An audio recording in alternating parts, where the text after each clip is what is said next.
Martyr Polyeuktos of Melitene in Armenia, commemorated on January 9th, St. Polyeuktos was the first to be martyred for Christ in the Armenian city of Melitene.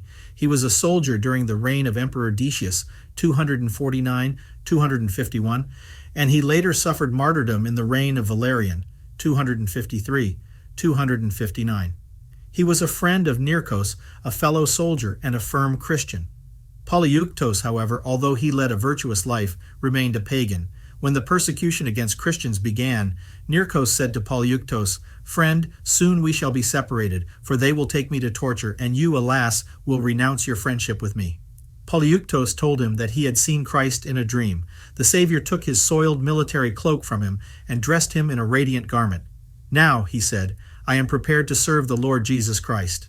Inflamed with zeal, St. Polyeuktos went to the city square and tore up the Edict of Decius, which required everyone to worship the idols. A few moments later, he met a procession carrying 12 idols through the streets of the city. Dashing the idols to the ground, he trampled them underfoot. His father-in-law, the Magistrate Felix, who was responsible for enforcing the Imperial Edict, was horrified at what St. Polyeuktos had done and advised him to obey the Imperial Edict. Polyeuktos told him that we must obey God rather than men. Felix declared that Polyeuktos must die for this. "Go then, bid farewell to your wife and children," he said. Paulina wept and urged her husband to renounce Christ. Felix also wept, but St. Polyeuktos remained steadfast in his resolve to suffer for Christ. Bowing his head beneath the executioner's sword, he was baptized in his own blood.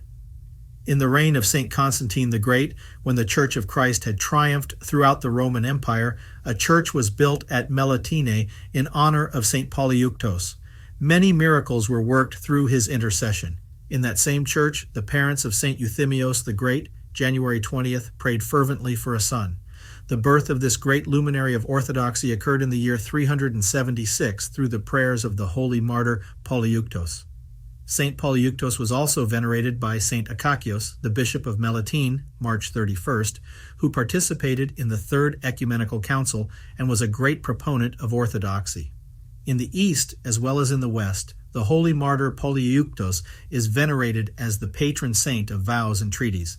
The Polyeuktos overture of French composer Paul Dukas is only one of many pieces of classical music inspired by the saints. It premiered in January of 1892. The French dramatist Pierre Corneille has also written a play, Polyeuktos, 1642, based on the martyr's life. Ave Maria Stella